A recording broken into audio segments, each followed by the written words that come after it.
તો દ્વારકાના ગ્રામ્ય વિસ્તારમાં વરસાદી માહોલ। લાલુકા ગામમાં ધોધમાર વરસાદ વરસ્યો છે। નદી નાળામાં વહેતા થયા જે પાણી। દ્રશ્યો આપ જોઈ રહ્યા છો। દ્વારકામાં ગઈકાલે પણ રાવલ સહિતના અનેક ગામોમાં ધોધમાર વરસાદ વરસ્યો હતો અને આજના દિવસે પણ નદી નાળામાં નવા નીર જોવા મળી રહ્યા છે। કેટલીક નાની નાની નદીઓમાં પૂર આવ્યા હોવાની પણ જાણકારી છે। ઘોડાપૂરના દ્રશ્યો પણ જોવા મળી રહ્યા છે। તો જે નાળા હતા તેમાંથી પણ પાણી વહેતું જોવા મળી રહ્યું છે। તો દ્વારકાથી મોટી જાણકારી હાલમાં મળી રહી છે। અનેક એવા વિસ્તારો કે જ્યાં આગળ સારો એવો વરસાદ દ્વારકાની અંદર જોવા મળી રહ્યો છે।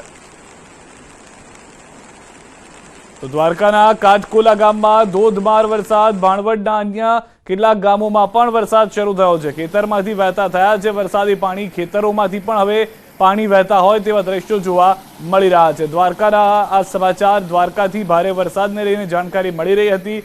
જે રીતની આગાહી હતી તે પ્રમાણે દ્વારકામાં સૌરાષ્ટ્રના જે પટ્ટાઓમાં વરસાદ થવાનો હતો તે રીતે વરસાદ જોવા મળી રહ્યો છે। આ તરફ દ્વારકાના દરિયામાં ભારે કરંટ છે। દરિયામાં ભારે કરંટ હોય ગોમતી ઘાટ પર 10 થી 12 ફૂટ ઊંચા મોજા ઉછળી રહ્યા છે। દ્વારકામાં અસહ્ય ગરમી વચ્ચે દરિયો ગાંડોતુર બન્યો હોય તેવું જોવા મળી રહ્યું છે। દ્વારકામાં ગરમી હોય, બીજી તરફ દરિયામાં ભારે કરંટ હોય અને હજુ પણ ભારે વરસાદની સંભાવના છે। છૂટોછવાયો વરસાદ કેટલાક વિસ્તારોમાં થઈ રહ્યો છે અને ભારે વરસાદ પણ થવાની હવે આગાહી કરવામાં આવી રહી છે। વધુ માહિતી ન્યૂઝ18 સંવાદદાતા મુકુંદ પાસેથી મેળવીશું। મુકુંદ, સમગ્ર દ્વારકા પંથકની શું પરિસ્થિતિ હાલમાં વરસાદને લઈને? જી, વાત કરવામાં આવે તો દેવભૂમિ દ્વારકામાં ગઈકાલથી જ વરસાદી માહોલ જામ્યો હતો। ત્યારે દ્વારકા જિલ્લાના ગ્રામ્ય પંથકમાં છૂટો છવાયો વરસાદ હતો તો ક્યાંક કેટલાક ગામોમાં ભારેથી અતિભારે વરસાદ પણ હતો। કલ્યાણપુર પંથકના અનેક ગ્રામ્ય વિસ્તારમાં ધીમી ધારે અને ધોધમાર વરસાદ વરસ્યો હતો। વાત કરીએ તો દ્વારકાના દરિયામાં તેજ પવન સાથે આજે ભારે કરંટ જોવા મળ્યો હતો। દરિયામાં ભારે કરંટ હોય ગોમતી કિનારે 10 થી 15 ફૂટ જેટલા ઊંચા મોજા પણ ઉછળતા જોવા મળ્યા હતા। આભાર સમગ્ર માહિતી બદલ। તો હાલમાં જે રીતે ન્યૂઝ18 સંવાદદાતા મુકુંદે પણ જણાવ્યું કે દરિયો ગાંડોતુર હોય તેવું લાગી રહ્યું છે। આ તરફ અમરેલીથી સમાચાર। અમરેલીમાં પણ ફરી એક વખત વરસાદી માહોલ છે। અમરેલી જિલ્લામાં વરસાદી માહોલ। ખાંભાના ગીર કાંઠાના ગામડામાં વરસાદ છે। સરાકડિયા, પચપચિયા, ભાવડી, સાળવા સહિતના ગામડામાં વરસાદ છે। સમગ્ર જિલ્લામાં આજે પણ વરસાદી માહોલ યથાવત જોવા મળી રહ્યો છે। તરફ કચ્છમાં પણ બીજા દિવસે વરસાદ છે। લખપતના વર્માનગર, કુરિયાણી વિસ્તારમાં વરસાદ। નખત્રાણાના રામપર રોહા, કોટડા, જડોદરામાં પણ વરસાદ। અબડાસાના બીટામાં પણ વરસાદી ઝાપટા જોવા મળી રહ્યા છે। તો ગઈકાલે પણ કચ્છમાં સારો એવો વરસાદ હતો, આજે પણ જોવા મળી રહ્યો છે। વધુ જાણકારી મેહુલ પાસેથી મેળવે। મેહુલ, જે રીતે ગઈકાલે વરસાદ હતો, શું તીવ્રતા આજે તેટલી છે કે કઈ રીતે પરિસ્થિતિ જોવા મળી રહી છે વરસાદને લઈને આજે? જી સિદ્ધાંત, ચોક્કસથી વાત કરી તો કચ્છમાં આજે બીજા દિવસે પણ વરસાદ શરૂ થયો હતો, જેમાં લખપતમાં વર્માનગર છે, કોરડિયા વિસ્તાર છે, ત્યાં પાસે વરસાદી ઝાપટા વરસ્યા હતા। તો નખત્રાણાના રામપર રોહા અને કોટડા જડોદરમાં પણ ધીમી ધારે વરસાદ છે તે શરૂ થયો હતો। તો અબડાસાના બીટામાં પણ વરસાદી ઝાપટા છે તે વરસ્યા હતા। જિલ્લામાં અન્ય જગ્યાએ બફારા સાથે અસહ્ય ગરમી છે।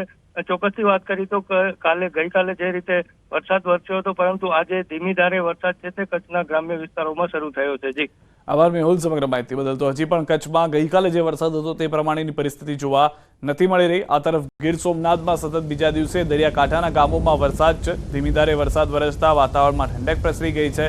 વેલણ, કોટડા, કોડીનાર, કણજોતર, છારા, પીપળવા, કડોદરા, જંત્રાખડી સહિતના ગામોમાં વરસાદ છે। છેલ્લા 1 કલાકથી ધીમી ધારે વરસાદ ચાલુ છે। હજી પણ અનેક વિસ્તારોમાં વરસાદ થઈ રહ્યો છે। ગીર સોમનાથથી આ સમાચાર હાલમાં મળી રહ્યા છે।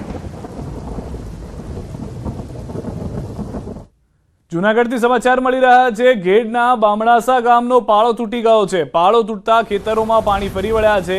ગઈકાલે માણાવદર કેશોદમાં વરસાદ થતા ઓજત નદીમાં પાણી આવ્યું હતું। નદીના કાંઠા પર માટી અને થેલીથી આ પાળો બનાવવામાં આવ્યો હતો, જે પાળો તૂટી ગયો છે। નદીના પાણી ખેતરોમાં ઘૂસી ગયા હોવાની જાણકારી મળી રહી છે। આ જે પાળો બનાવવામાં આવ્યો હતો તે પણ લોકોએ જાતે બનાવ્યો હતો।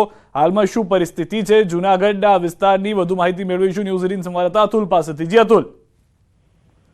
જી સિદ્ધાર્થ, આપને ચોક્કસ જણાવો કે ગઈકાલે જૂનાગઢમાં જે વરસાદનો બીજો રાઉન્ડ શરૂ થયો હતો તેમાં સમગ્ર જિલ્લામાં 1 થી લઈ અને 4 ઇંચ સુધીનો વરસાદ થયો। ખાસ કરીને માણાવદર અને કેશોદમાં વરસાદ થતા જે ઘેડ પંથક છે તેમાં ઓજત નદીમાં પાણી આવતો જે ઘેડનો વિસ્તાર છે બામણાસા વિસ્તારમાં ઓજત નદીનો પાળો બનાવવામાં આવ્યો હતો, જે પાળો છે તે તંત્ર દ્વારા બનાવાયો હતો, ગ્રામજનો દ્વારા બનાવવામાં આવ્યો હતો તેવું હાલ જાણવા મળી રહ્યું છે. પણ ખાસ કરીને આ પાળો છે તે તૂટી જવા પામ્યો છે. જે દ્રશ્યો સામે આવી રહ્યા છે તે પાળો છે માત્ર માટીનો અને સિમેન્ટની જે થેલીઓ છે તેનેથી પાળો બનાવવામાં આવેલો, અને ઓઝત નદીના પાણી આવતા આ પાળો તૂટી ગયો છે. અને તેને લઈ અને જે નોઝત નદીના પાણી છે તે ખેતરોમાં ઘૂસી ગયા હતા.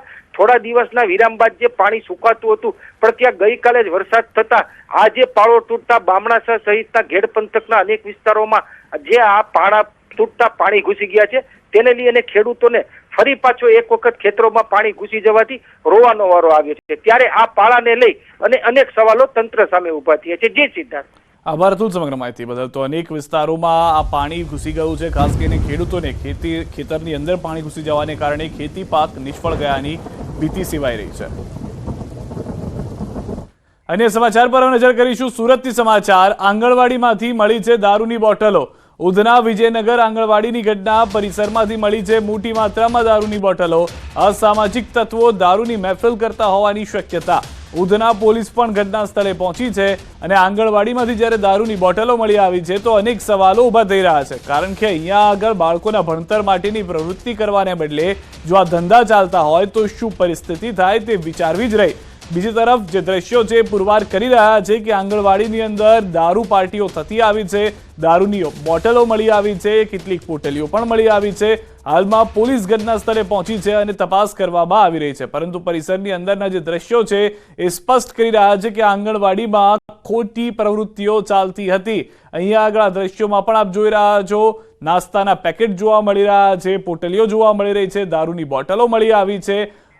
વધુ માહિતી ન્યૂઝ 18 સંવાદદાતા કીર્તેશ પાસેથી મેળવીશું. કીર્તેશ, સમગ્ર ઘટનાની જાણ કેવી રીતે થઈ? હાલમાં શું તપાસ કરવામાં આવી રહી છે આંગણવાડીને લઈને? બિલકુલ, સુરતના ઉધના વિસ્તારની આ ઘટના છે. ઉધના વિસ્તારમાં આવેલી આંગણવાડીના પાછળના ભાગે કેટલાક અસામાજિક તત્વો દ્વારા દારૂની બોટલો નાખવામાં આવી હતી, જેની જાણ સ્થાનિક લોકોને થતા સ્થાનિક લોકોએ આ બાબતના વિડીયો સોશિયલ મીડિયામાં વાયરલ કર્યા હતા. ઘટનાની જાણ થતા પોલીસે આ મામલે શરૂ કરી છે તપાસ. પણ સૌથી મહત્વની વાત છે કે આ વિસ્તારમાં જે પ્રકારે અસામાજિક તત્વો રહે છે અને જે પ્રકારે આંગણવાડી કે દિવસમાં શાળા ચાલતી હોય છે અને રાત્રિ દરમિયાન ત્યાં દારૂની મહેફિલ કરી અને કચરો નાખી ગયા હોવાની વિગતો સામે આવી રહી છે. જોકે તમામ મુદ્દા પર અને જે રીતે વિડીયો વાયરલ થયા છે તેને લઈને હવે ઉધના પોલીસે તપાસનો ધમધમાટ શરૂ કર્યો છે. આભાર કીર્તેશ સમગ્ર માહિતી બદલ. તો હાલમાં પોલીસ તરફથી તપાસનો ધમધમાટ શરૂ કરી દેવામાં આવ્યો છે. સૌથી વધારે મહત્વની વાત, તપાસ કરવામાં આવી રહી છે.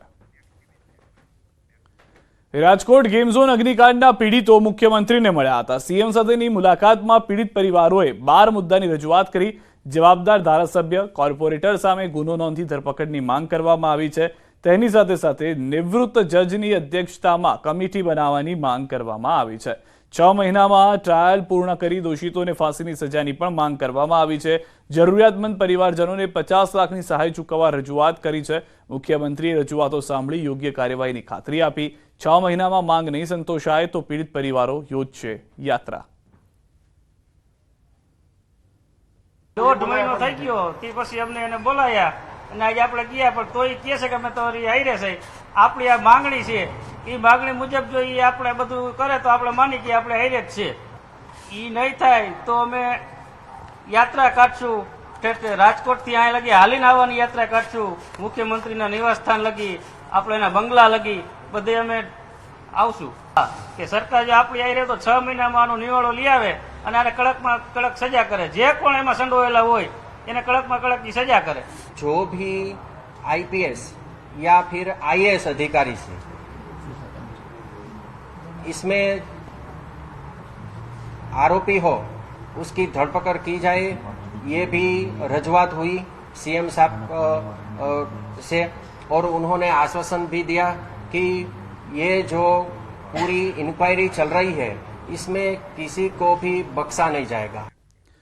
તો રાજકોટ અગ્નિકાંડ બાદ તંત્ર સફાળું જાગ્યું છે અને ફાયર એનઓસી તેમજ બીયુ પરમિશન ન હોય તેવા પાર્ટી પ્લોટ, રેસ્ટોરન્ટ, હોટલ સહિતોને સીલ કરવાની કામગીરી કરવામાં આવી રહી છે. જેના વિરોધમાં આજરોજ હોટલ સંચાલકો અને કેફે સંચાલકો તેમજ પાર્ટી પ્લોટના સંચાલકોએ બંધ પાડી વિરોધ નોંધાવ્યો હતો. ત્યારે હોટલ સંચાલકોનું કહેવું છે કે અગાઉ ક્યારેય પણ પાર્ટી પ્લોટમાં આગ લાગી હોય તે પ્રકારનો બનાવ સામે નથી આવ્યો. ત્યારે સરકાર દ્વારા મધ્યસ્થી કરી તમામ પ્રકારની સીલિંગની કાર્યવાહી બંધ કરાય તેવી માંગ કરાઈ। આ ઉપરાંત હોટલ સંચાલક મંડળના પ્રમુખે મનપા પર મોટો આક્ષેપ કર્યો।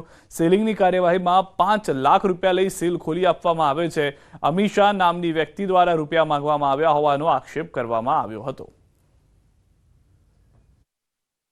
ટોટલ રાજકોટના તમામ restaurant, banquet hall, party plot અથવા ખાણીપીણીને લગતા તમામ ધંધાઓ આજે બંધ રહેશે। કે નાના યુનિટ છે જ્યાં કોઈ આગની શક્યતા નથી, જે 50 બાય 50માં જે રેસ્ટોરન્ટ ચાલુ હોય અથવા પાર્ટી પ્લોટ હોય, પાર્ટી પ્લોટમાં તો આજ સુધીમાં ગુજરાતમાં કોઈ એવો કિસ્સો નથી કે પાર્ટી પ્લોટમાં આગ લાગી હોય, તો એને પણ હેરાન કરવામાં આવે છે। અત્યારે પણ 5-5 લાખની ઓફર છે। થોડાક દિવસ પહેલા 2-3 દિવસ પહેલા જ ન્યૂઝમાં આવી ગયું છે, એક અધિકારીનું નામ જે આરએમસીમાં લોકો હતા અને આરએમસીમાં ત્યાંથી ડિસ્ચાર્જ કર્યા છે, તે આરએમસીના નામે હપ્તા ઉઘરાવતા હતા। 5-5 લાખ રૂપિયાના સેટિંગ માંગેલ છે, તો એમાં અત્યારે ના પાડે છે। નામ એમનું હિમિષાબેન છે, સરનેમ મને ખબર નથી, હિમિષાબેન કરીને હતા, એને 5-5 લાખ રૂપિયાની ખંડણી પણ માંગેલી છે। ત્યારે સમગ્ર મામલે આરએમસીમાં વર્ષ 2011 થી 2016 સુધી પ્રોજેક્ટ ઓફિસર તરીકે કામ કરનાર અમીષા ગોહિલે તમામ આક્ષેપો ફગાવ્યા। કહ્યું કે અરજદારોની રજૂઆતને લઈને તેમની મિલકતનું ટેમ્પરરી સીલ ખોલવા માટે મેં અરજી કરી હતી। પૈસા લીધાની વાત તદ્દન ખોટી છે। 150 ફૂટ ન્યૂ રિંગ રોડ પર 3 જેટલા રેસ્ટોરન્ટ તેમજ થિયેટર ચાલુ હતા, જેનો મેં વિરોધ કર્યો હતો, તેમજ તે બાબતના પુરાવા મેં ડેપ્યુટી મ્યુનિસિપલ કમિશનર સહિતનાઓને મોકલ્યા હતા, જેમાં કોઈ કાર્યવાહી નથી કરાઈ। ટીઆરપી ગેમ ઝોનના કાંડ પછી મારી પાસે એક પારસભાઈ કરીને આવ્યા હતા, કોર્નફ્લેક્સ થિયેટરના ઓનર, અને એમણે સીલ ખોલાવવા માટેની અરજી કરવાનું કીધું। એ અરજી મેં એમને કરીને સીલ ટેમ્પરરી ખોલ્યું હતું, પરમેનન્ટ નહીં।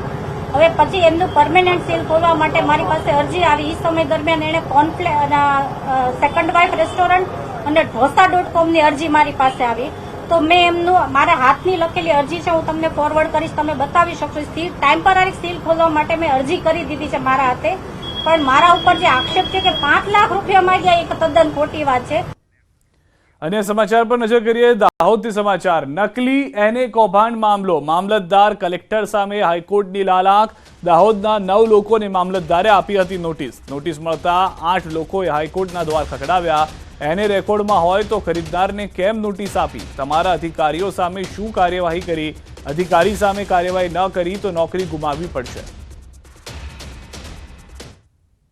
મલ્ટી મેગા સ્કેમ ચાલુ કઈથી થયો? તમારી સરકારી કચેરીથી થયો। તમે તમારા સરકારી અધિકારીઓ ઉપર શું એક્શન લીધું છે? તમે જેને નોટિસ પાઠવે છે તમારા મામલતદાર, શું મોટો નોટિસ તમારા મામલતદાર જેને પાઠવે છે, એ લોકો તો એક બોનેફાઈડ પરચેસર છે, અને જે બોનેફાઈડ પરચેસર છે એમને આ નોટિસ તમે કઈ રીતના પાઠવી શકો જ્યારે તમે તમારા અધિકારીઓ ઉપર કોઈ એક્શન નથી લીધા? ગિરનાર પર્વત પર ગંદકીનો મામલો। સરકાર વતી જૂનાગઢ કલેક્ટરનું હાઈકોર્ટમાં સોગંદનામું। કાર્યવાહીના આંકડા જાહેર કરાયા। 21 એપ્રિલથી 30 જૂન સુધીની આપી માહિતી। વન વિભાગે 11 ફરિયાદ નોંધી, 21,800નો દંડ વસૂલ્યો। સ્થાનિક તંત્રે 128 ફરિયાદ નોંધી। દરરોજ 50 સફાઈ કર્મી દ્વારા કરાઈ રહી છે સફાઈ। અમદાવાદમાં કોંગ્રેસ કાર્યાલય પર હુમલાનો મામલો। સેશન્સ કોર્ટમાં સુનાવણી પૂર્ણ થઈ ચૂકી છે। કોંગ્રેસ કાર્યકરોની જામીન અરજી મામલે કોર્ટે આવતીકાલે ચુકાદો સંભળાવવાનું કહ્યું છે। આરોપીઓએ ભાજપના કાર્યકરોએ હુમલો કર્યા હોવાના પુરાવા રજૂ કરવા કોર્ટમાં માંગ કરી। બનાવના દિવસે વહેલી સવારે ભાજપના કાર્યકરોએ કાર્યાલય પર તોડફોડ કરી હોવાનો આરોપ કોંગ્રેસના કાર્યકરોએ લગાવ્યા। તમામ આરોપીઓને પાછળથી પકડવામાં આવ્યા છે, અને પોલીસે આ કેસમાં પોલીસની નેગ્લિજન્સી દેખાઈ રહી છે કે પોલીસે જો બનાવ બન્યો, આ ટોળું ભેગું થયું અને જો ત્યાં કોર્ડન કરી લીધા હોત, અટકાયત કરી લીધી હોત, તો કદાચ આ બનાવ ના બનત। જેથી સાહેબ નેગ્લિજન્સી પોલીસની હોય, આ આરોપીઓને ખોટી રીતે ધરપકડ કરી છે, જેથી તેઓને જામીન મુક્ત કરવા જોઈએ।